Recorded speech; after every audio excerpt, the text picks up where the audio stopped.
Good morning to everybody here in New York City and other parts of the United States.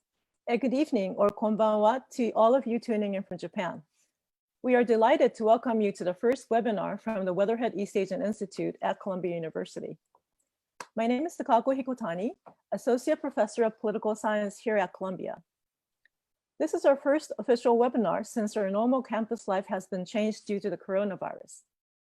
While we are very sad that we are unable to hold in-person events at our institute, we would like to take this opportunity to try to do new things, to reach out to you and to invite you on campus from the comfort of your living rooms, regardless of where you are. And we are grateful to the Centauri Foundation in Osaka, Japan, for being our co-sponsor for this inaugural event. So bear with us if there are some technical glitches along the way today. I am aware there has been already. We apologize for that. But I'd like to emphasize at the outset that your participation is very important, and we ask you to send us questions. For those of you tuning in to the stream through your Facebook accounts, please use the chat box in the live stream to comment. You may also tune in through Twitter using hashtag COVIDWorldWEAI.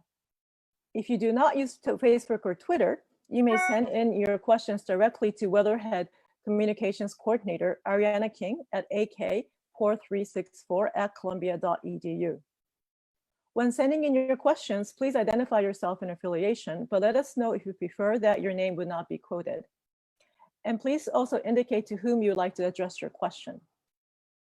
Please do not hesitate to send us your questions as we speak so that we can dive right into your questions as we start the Q&A session. This event is a recorded event and the video will be later posted on the Weatherhead East Asian Institute website at weai.columbia.edu. The title of today's event is Japan in a COVID-19 World, a discussion on Japan's response to the global pandemic. Japan experienced one of the early outbreaks of COVID-19 with the Princess Diamond cruise ship incident in February and is currently seeing a return of case numbers. From the common indicators of success managing the outbreak, the number of cases and deaths per capita, Japan's numbers remain significantly lower than of other countries.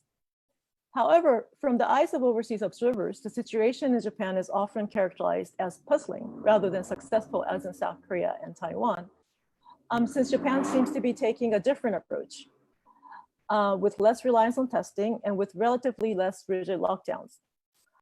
Although we must note that the government declaration of the state of emergency is likely to be extended.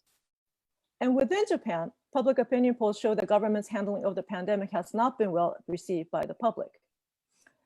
Is this early success more attributable to the socioeconomic preconditions rather than government policy? The socioeconomic preconditions that's often quoted are quality of health and public health system in Japan. Is that more attributable to the success than government policy?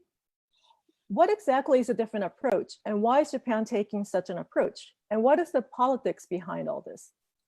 And finally, as we look towards a post-COVID world, how would Japan's politics and society change through the crisis, as well as its role in the world? It is difficult to imagine a better person to talk to us about this other than Professor Gerald Curtis, who will be joining us from his home, and Professor Harukata Takenaka, who will join us from Tokyo. Please let me briefly introduce both speakers, both of whom are well known to all of us. Professor Gerald Curtis is Burgess Professor Emeritus of Political Science at Columbia University. He has taught Japanese politics at Columbia for many years and served as director of Columbia's Weatherhead East Asian Institute for a total of 12 years between 1974 and 1990. Professor Harukata Takenaka is Professor of Political Science at the National Graduate Institute for Policy Studies in Japan. He specializes in comparative politics and international political economy with particular focus on Japanese political economy. His research interests include democracy in Japan and Japan's political and economic stagnation since the 1990s. Most recently, he has been following and analyzing the government response to COVID very closely, and we are very happy that he will be joining us from Japan to share his insights with us. So we will first start this event with a presentation by Professor Takenaka, followed by a commentary from Professor Curtis. We will have a short question and response section before opening up the conversation to questions from the audience. So Professor Takenaka, would you please start your presentation? Okay, thank you very much for kind introduction. And so let me start sharing my PowerPoint. And I would like to thank Professor Hikotani for organizing this event. And and I feel honored to be with Professor Curtis. I think social distance has enabled us to overcome physical distance and have this event shortly after the seminar we had in February. So I'd like to present Japan's response to COVID-19 crisis. I start by putting Japan in a comparative perspective and then move on to demonstrate the state of coronavirus outbreak in Japan. Then I explain how the Abe administration responded to the crisis. And I'd like to provide my take on why the government responded in the way it did respond. So let me start by putting Japan in comparative perspective. As Hikotani sensei, as Professor Hikotani just said, Japan is not doing so bad. If I evaluate Japanese situation in a world from a comparative perspective, Japan is not really in a bad situation. If you take number of deaths per million from selected countries such as Spain or France, the number of deaths is much lower for Japan. It is only 3.1 per million. Okay. And now when it comes down to the timing, we look at the timing of lockdowns. Abe administration's response was rather quick. Prime Minister Abe declared a state of emergency when the deaths per million was only 2.2, and it is lower compared with other countries or other places. So why Japan is performing so is doing more secure in this crisis, I think there is something biological, and I think that the BCG hypothesis is most promising. But I leave the question to the scientists, and I move on. So how does the Japanese public evaluate government response? I see paradox here. Despite Japan is doing okay, people's evaluation is not so high. In the Gallup opinion poll to the question of whether my government is handling the crisis well or not, Japan ranks, unfortunately, it's very sad for me, but Japan ranks second lowest. And now let me turn to the cabinet approval rate. And if you look at the cabinet approval rate, it is okay. The administration still maintains 40% approval rate. And my personal evaluation is that, as I've said, so far so good. Most importantly, Prime Minister Abe succeeded in preventing medical services from being paralyzed. Tokyo was very close, but I think we succeeded in preventing the collapse of hospitals, in addition to keeping the number of deaths per million very low. But the evaluation of the public seems a bit different. For example, many people feel that state of emergency on April 7th came too late. And many people think Prime Minister does not exercise leadership. So why do we see such a rather awkward response from the public? Okay, hold on, I'm sorry. State of coronavirus in Japan, it's everywhere. And situation in Japan, the total number, I start with total number of the infected. It has been on the rise, yet after the declaration of the state of emergency, the rate of increase has been reduced. And daily increase in the number, and this is also supported by the daily increase in the number of the infected. It is going down. And what is more unclear is the number of deaths. The number has not exploded, but it continues to increase. This is probably the figure of the deaths is most lagging indicator. So this is rather, you cannot really point out the direction which is heading. Okay. And situation in Tokyo. The total number of infected in Tokyo, the number has been going up, but the pace has gone down after the crisis. I mean, after the declaration of the state of emergency. Okay. Again, the number of deaths in Tokyo, it shows the same trend as Japan as a whole. It has not exploded, but still continues to increase. Okay, it continues to increase. So how did Japan respond? Two important political figures are here. We have to care about two important figures. Of course, Prime Minister Abe, but the other key important person is Tokyo Governor Mrs. Koike.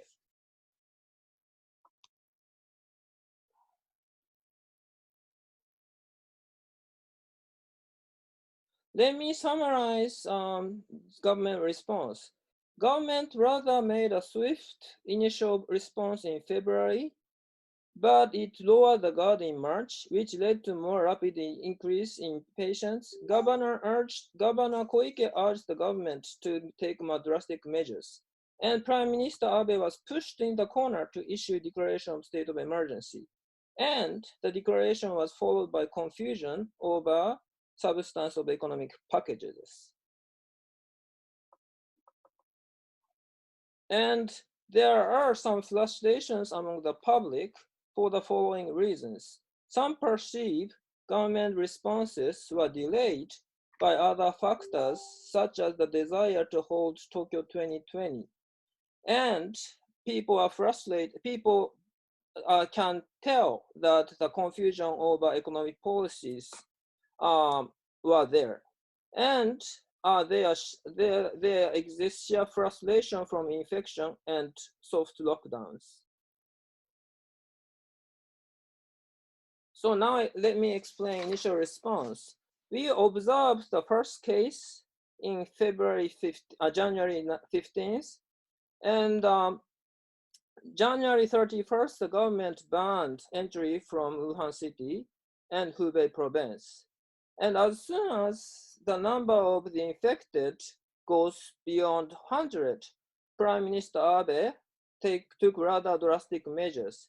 He asked for self-restraint on holding major events, and also he asked for school shutdowns. And he succeeded in amending the special law for epidemic, which made possible for the cabinet to declare state of emergency. But also Prime Minister Abe had to spend some time to postpone Tokyo Olympics in March. By March 24th, Prime Minister Abe succeeded in agreeing with International Olympic Committee President Bach to postpone the Olympic for a year. And coincidentally, in mid-March, the government lowered the guard. The largest reason is that the figure was good. In fact, the rate of infection on surface went down. And we had holiday 3-day holidays between March 20th and 22nd, and many people went out to see cherry blossoms. But I'm pretty much sure the issue of Olympic deprived Prime Minister Abe some energy away from Prime Minister Abe to deal with virus outbreak. But situation in Tokyo grew more serious, and infection spread rapidly after March 18th, and March 25th, Governor Koike called the situation as just before explosion, and he asked the Tokyoites to stay home over the weekend. And on April 7th, Prime Minister Abe declared the state of emergency for Tokyo and other metropolitan area, and this reflected acceleration of spread of coronavirus, and also the Prime Minister Abe was faced with two large pressures. One pressure coming from governors to issue the declaration, and the other pressure coming from Japanese medical associations.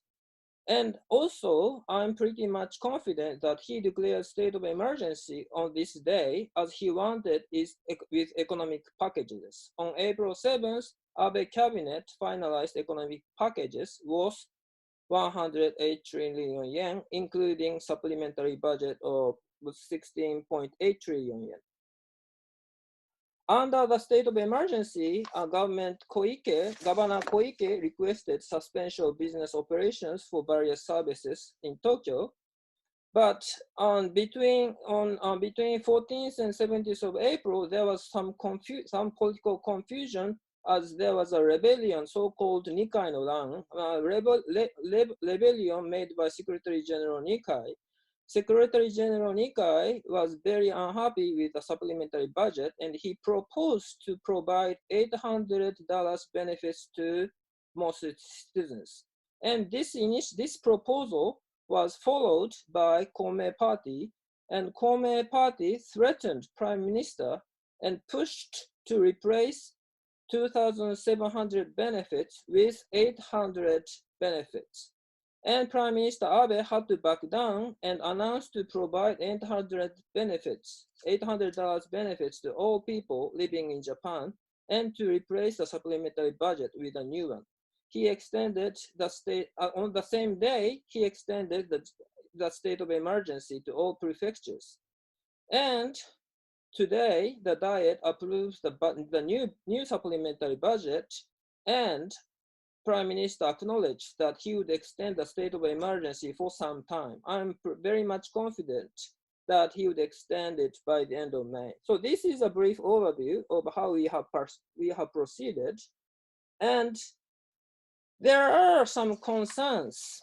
I've said we have succeeded in keeping the number of deaths at the low level. And I've emphasized that Prime Minister Abe succeeded in preventing paralysis in hospitals. But the problem is that the government has not really made a serious effort to detect the state of infection, because this is reflected by the very low number of tests conducted so far.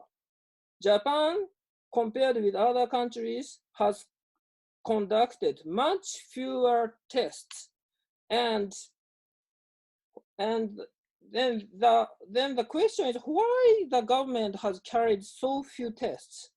And I think there are three reasons. One is we don't have enough beds to accommodate who turned out to be positives. Under the current law, if you turned positive, even you do not have symptoms, you have to put the patients in with the patient with the who turned positives into hospitals. That would take beds away from those who really need to be hospitalized. And what is unfortunate is it is allegedly said that some doctors are unwilling to cooperate, fearing infection. And public health centers, which play a key role in conducting tests, are just overwhelmed by phone calls by the citizens who are worried that they might have been infected, and so forth. And also, I think the government lacks strategy to detect the state of infections. And what is needed is we need more randomized tests to see the spread, to examine the spread of infection. And the best way to do is to carry out more PCR tests. Okay? And the hospitals, it continues to be in crisis. And the other problem which concerns me is the problem of governance. There are 4 groups currently in Japan who are heavily involved in dealing with the crisis. Those are the first group is secretaries who are close to the Prime Minister Abe. and the other group is the Cabinet Secretariat, and the other is Ministry of Health and Labor and Ministry of Health and Labor, and the fourth player is a METI. But unfortunately, more coordination, more effective coordination is necessary. We don't have effective coordination at this point of time to deal with the crisis. And that's my initial presentation. Thank you very much for listening to me. Thank you very much. So at this point, I'd like to turn to Professor Curtis.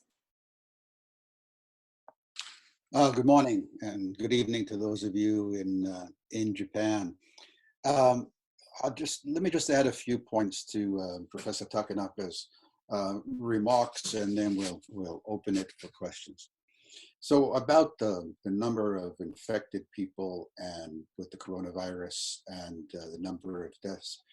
First, the number of people infected is not a meaningful number, because we know if Japan were to ramp up its testing to a level more comparable to the global level, there'd be many more people who would have been discovered to be infected. So one question is why the government has not engaged in more testing. Professor Takenaka mentioned 3 reasons. One of them, frankly, I don't think is persuasive, that people who are test positive have to go to the hospital. That was true. Actually, now the government is arranging for people who test positive but are not seriously ill to go to hotels that they've reserved and so on. But clearly there, the answer is you change the rules. This isn't, this is a bureaucratic problem. It's a political problem. They could change the rules and that people who test positive stay in quarantine at home or whatever. But I think there's another reason, which is that Prime Minister Abe and the government is afraid that they'll panic the public if the public finds out how widespread the infection rate really is. So it raises a question about the honesty, the transparency of the government vis-a-vis the public about the state of affairs with this coronavirus in Japan. And that's reflected in the public's kind of distrust or skepticism about government policy. The more interesting question is why so few deaths? We don't know the answer. Partly, a piece of it is clearly that the number of deaths is probably underreported. People who die at home, people who doctors say, well, they died from pneumonia or from heart failure. That probably is a significant number, but it still doesn't get anywhere close to explaining why there's been so few deaths. The point about the BCG tuberculosis vaccine as being a possible reason. Yeah, there's a lot of speculation about that. There's no science to back it up. And we know that of the 180 countries for which data is available, 157 of them have use the BCG vaccine. So some of those countries have low rates of infection, others have high rates of infection. I wouldn't make too much of that. Probably the hygienic practices in Japan, wearing masks, relatively limited use of shaking hands, bowing instead. These kinds of social practices probably have an awful lot to do with it. But I think one thing that does not explain why there's been the relatively low rate of deaths and of infection, as far as we know, in Japan. What doesn't explain it is government policy, because in my view, Japanese government policy and the stance taken by Prime Minister Abe has been, at the beginning, it was passive. It's only when the surge began to happen, late March, early April, that Abe moved to impose a state of emergency on 7 prefectures on April 7th. Then a week later, on the 16th of April, expanding it to the whole country.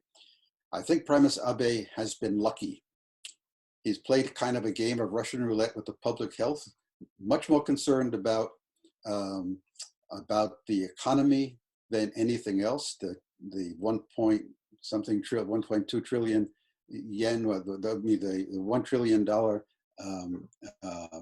emergency package. You know, a lot of that, I think most of it, has to do with helping companies after the crisis subsides to get back on their feet. Only in the supplemental budget that's going to be approved, I guess today in Japan, tomorrow in Japan, they have increased the amount of money for actually helping people get through this emergency, rather than dealing with how do you recover from it afterwards. So, you know, as an American, seeing the disastrous policies here in the US, you feel like you have to hesitate to be very critical of Japan. And I do, because the Japanese, for whatever reasons, are in a much better shape position than we are. But having said that, I think the fact is the government was slow to react. Policy has been driven by tactical considerations, responses to events as they unfold without a strategy. And the prime minister has not done what you need to do in the midst of a crisis to convince the public that you are on top of the situation, that you're willing to take whatever measures are necessary to deal with this crisis. So I'm sympathetic to the public criticism of the prime minister and of the bureaucracy. Let me wrap up in just a couple of minutes. The argument that the government cannot take more forceful measures to have people shelter in place, to force restaurants and beauty parlors and businesses to close because of the Constitution, it's not a persuasive argument.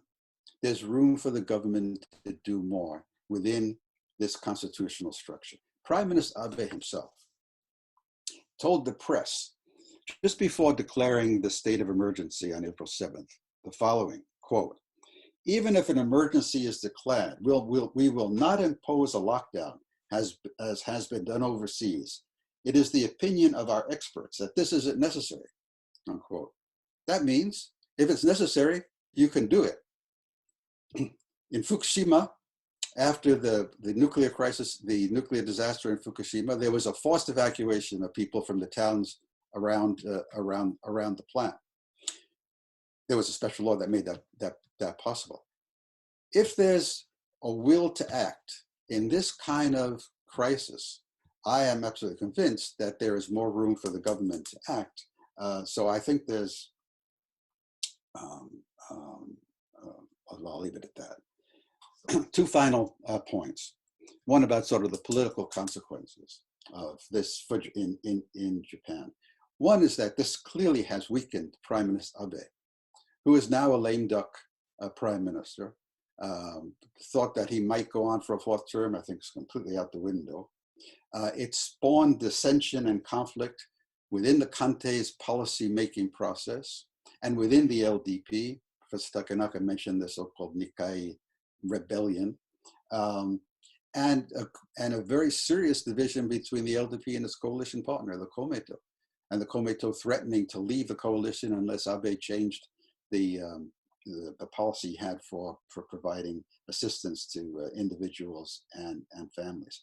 So unfortunately, it's something that we've seen in Japan all too much, a weakening of the LDP without the opposition getting any stronger, and the public getting more and more dissatisfied. So how this will play out, we don't know, but I think as the next lower house election approaches, it is worth keeping an eye out for possible new divisions, new changes, new alignments going forward. And the other issue, which we should get into, I hope we'll get into the questions, and I'll just flag it without going into without talking about it in any detail.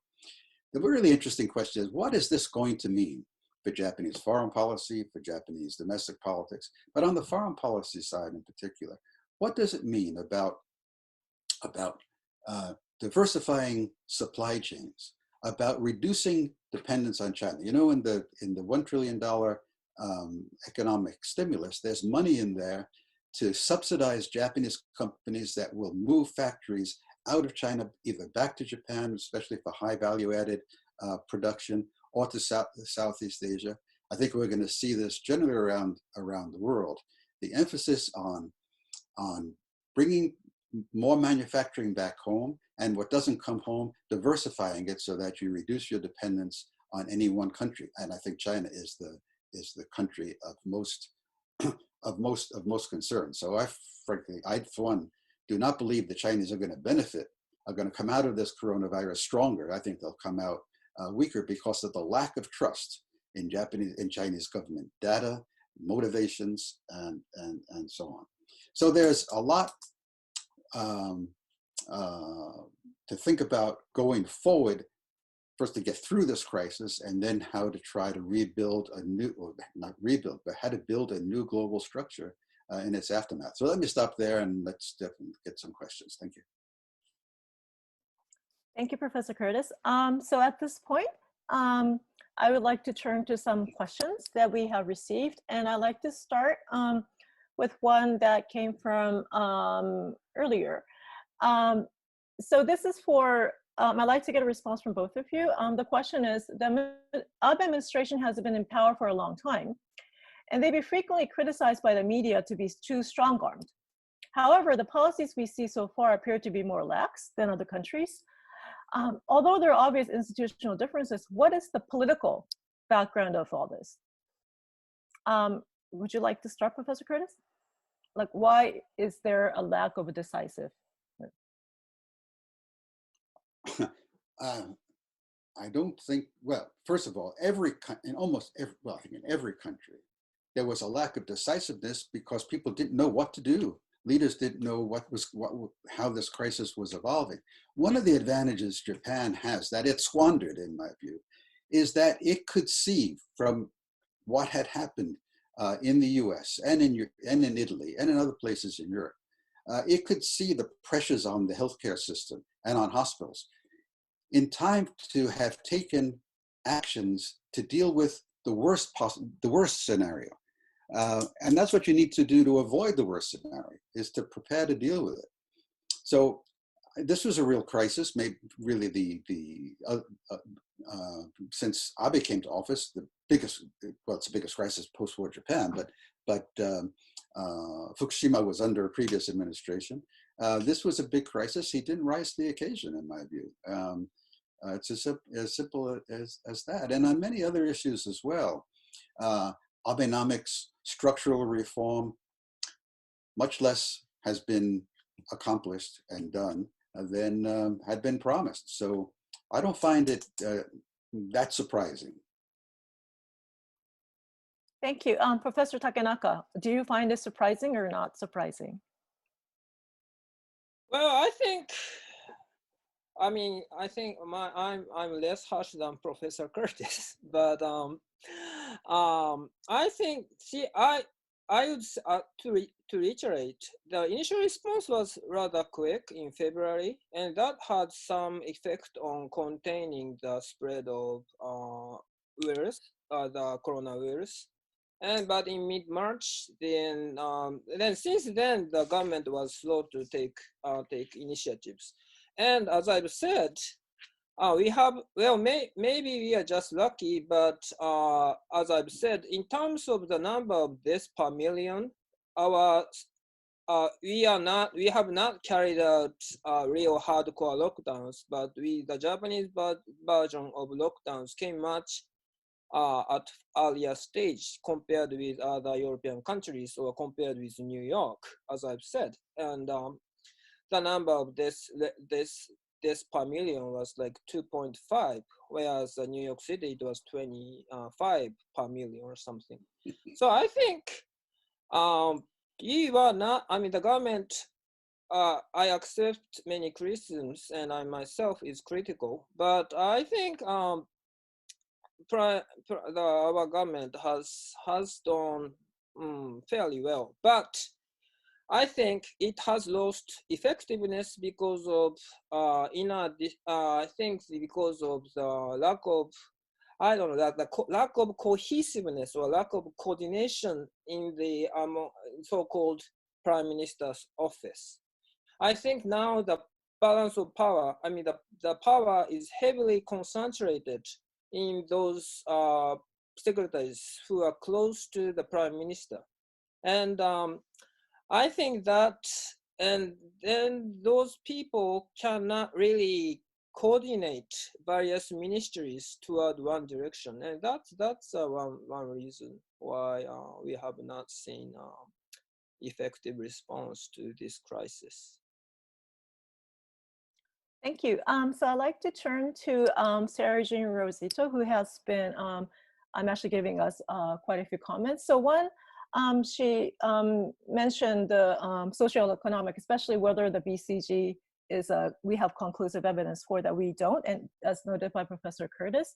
But I guess what has been said about the socio-economic precondition that might have helped Japan more prior to government policy might be for the less infection and mask wearing, social distancing habits, where we were not too touchy and feely type of people. And also in terms of the fear deaths, one of the things that there has not been a correlation examined, but possibly for the relative less comorbidity, meaning that there's less cases of obesity and diabetes among the Japanese public compared, according to WHO, compared to the US. However, the demographic challenges should be higher for Japan, given that it's an aging society.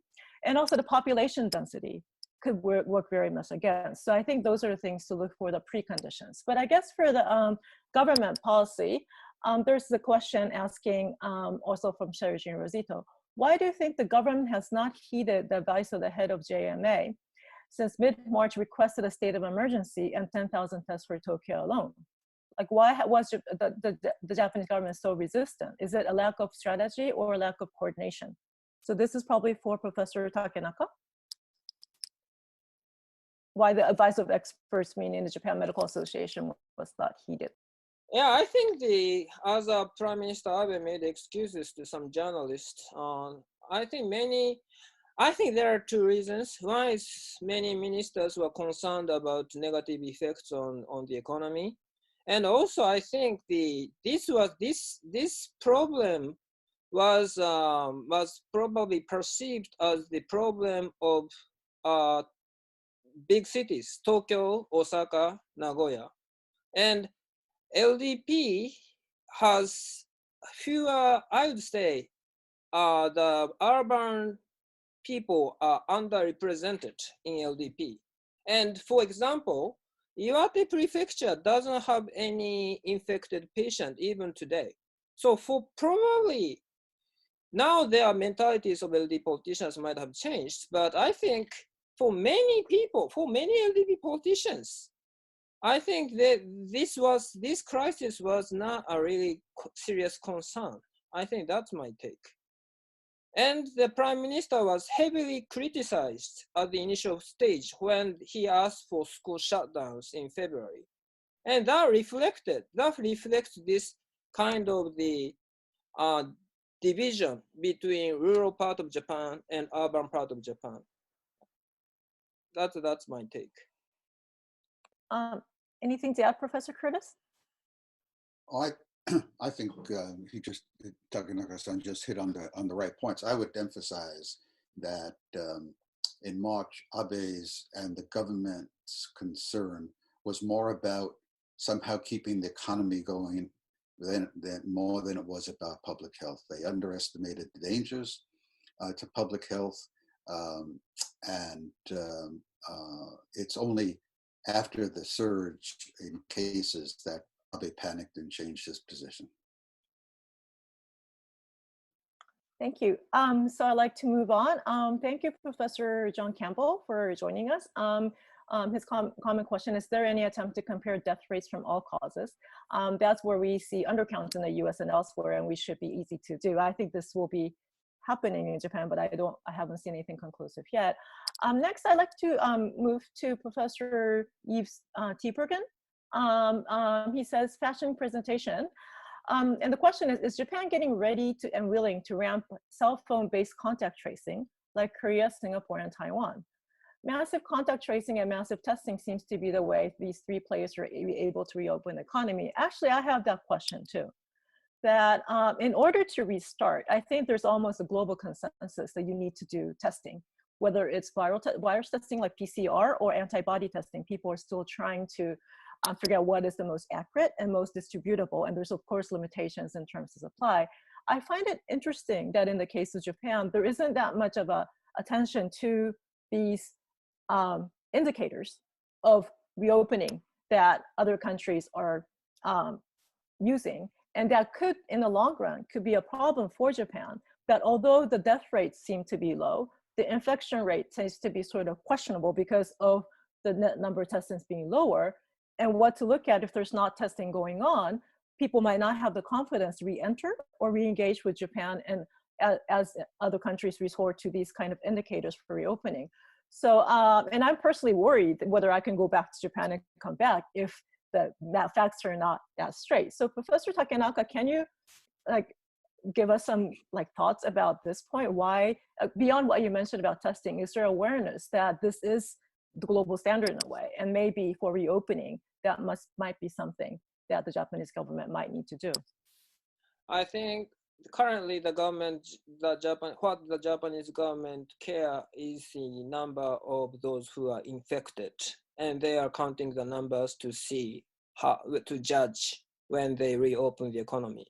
So I think and to give you just anecdotes, I think this really reflects our lack of emphasis on statistics and evidence. For example, Japanese universities do not have Department of Statistics, no PhD in statistics. Okay, so I think, I don't know where this comes from, but it's very unfortunate as a Japanese. But I think we have this I don't want to get into cultural explanation, but we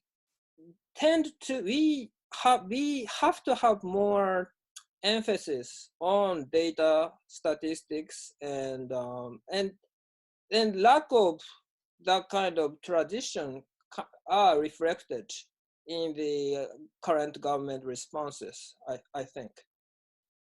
So I don't think the government is really aware that we need to come up with some objective criteria to judge how to evaluate the situation, the spread of infection, and how it fluctuates and so forth, to base their judgments on reopening the economy or reopening open our country and so forth. That's very unfortunate, but I have to admit it. Anything to add, Professor Curtis?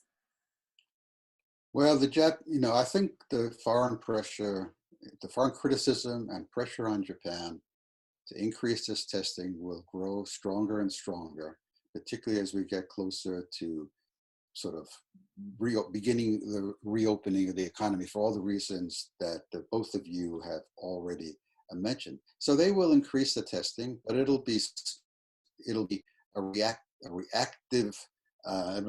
a reaction to outside criticism, and it'll be a little bit, too little, too late, but not surprising. Thank you. I'd like to move on to next question. And this is, I forgot to mention initially, but this co-sponsorship with Suntory comes from the fact that we did a very successful event on populism and nationalism around the world back in February when things were still normal at Columbia. And there was one thing that Professor Curtis said back in February, which now is very interesting to think in hindsight. So Spencer Cohen from Todai in Japan asked, back in a talk on populism in Japan in February, Professor Curtis noted that if COVID-19 does get bad in Japan, this may help spur populist movements.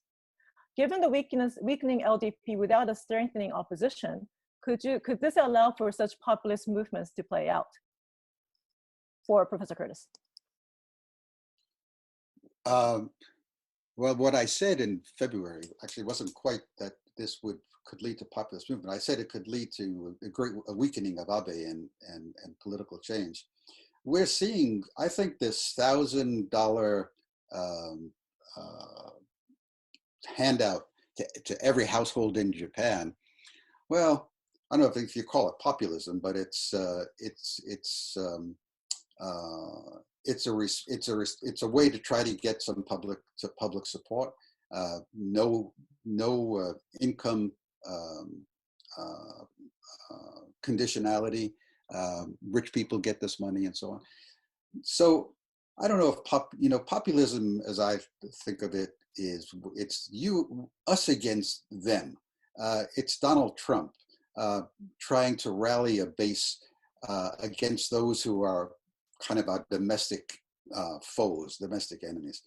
I don't see that happening in Japan, but what I do see is that this crisis could lead to the LDP to try to figure out how to try to hold on to support by doing more so-called populist measures that they think would be very popular.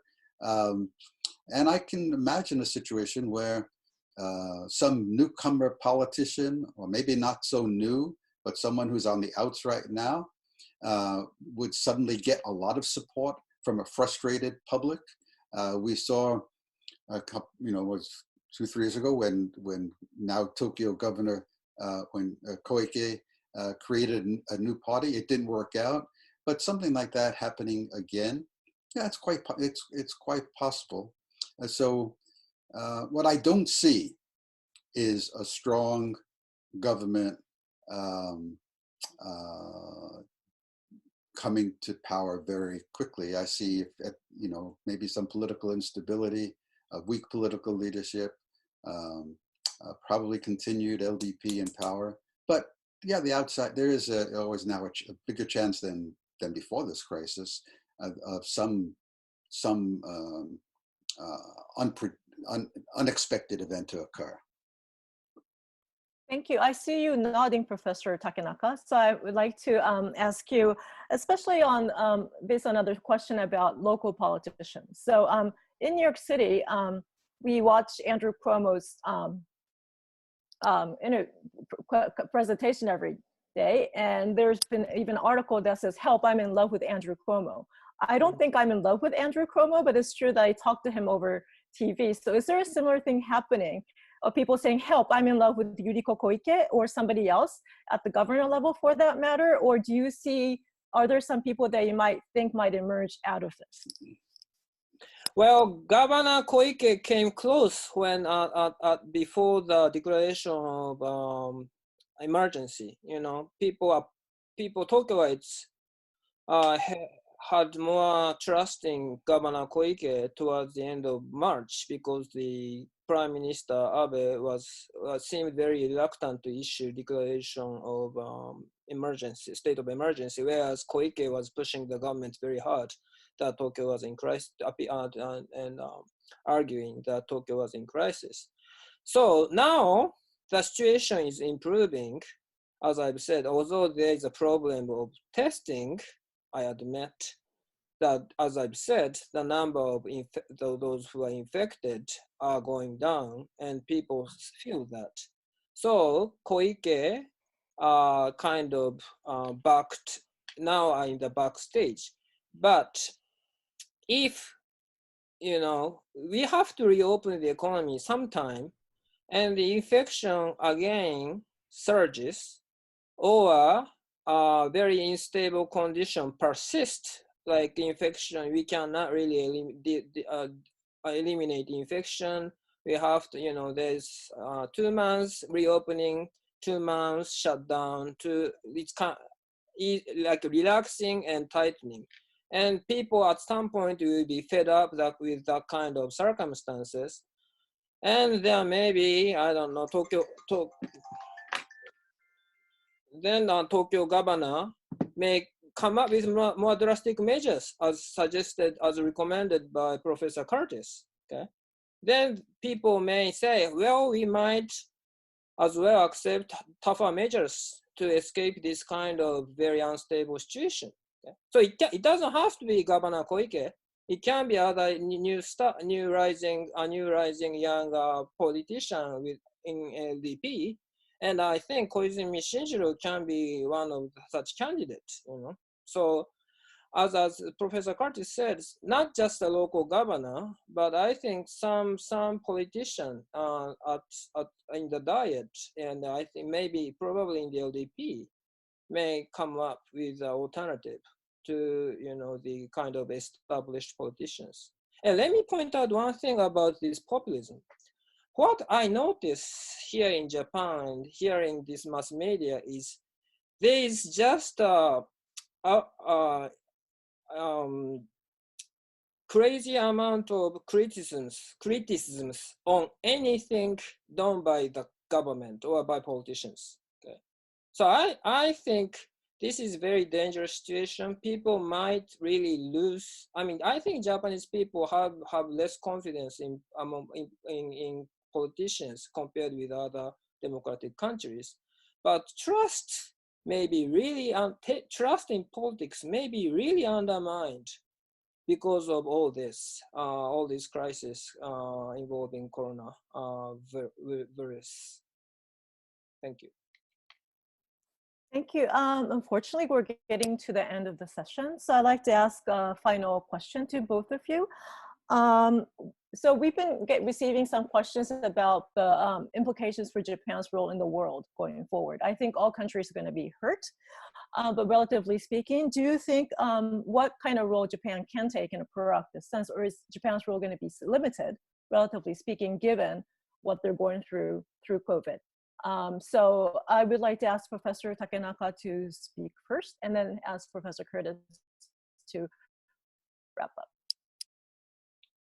Well, see, I feel very frustrated because since our damage is relatively small compared with other countries, so if our government takes more drastic measures to deal with the spread of infection, we can probably stimulate economic recovery and that if we expand our economic recovery, then that will contribute to other countries in the region and also to the United States and other countries.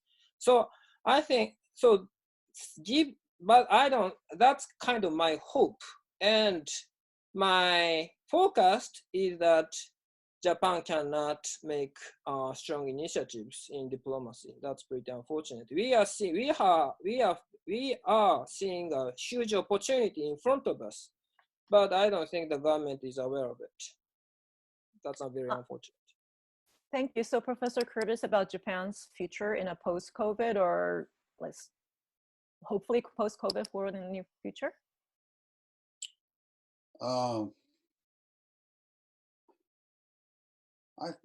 I agree with Professor Takenaka that Japan's role in terms of global leadership is very limited and will continue to be very limited.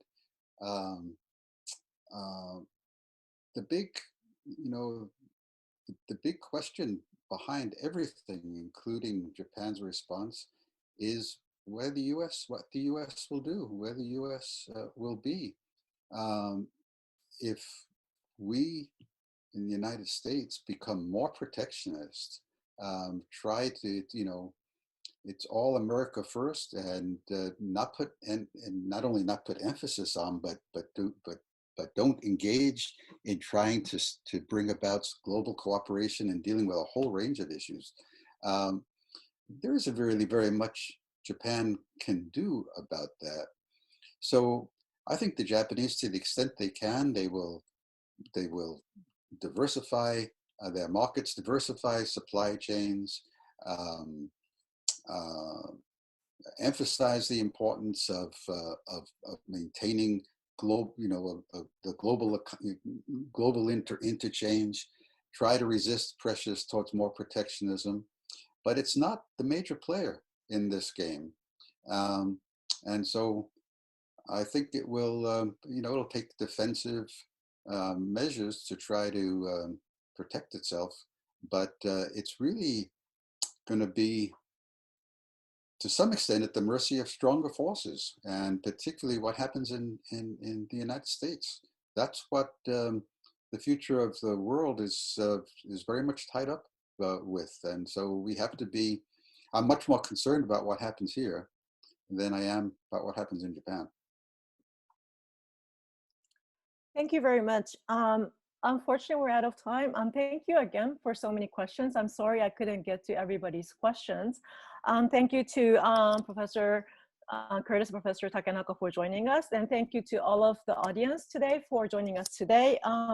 New York is still in a very difficult state, but Columbia University will be open in the fall. And at our institute, we do hope to do these type of events in the fall. So we do hope that you will come back to visit us again online to these kind of webinars. And for everybody in the US and in Japan, please stay healthy and please stay safe. So thank you very much.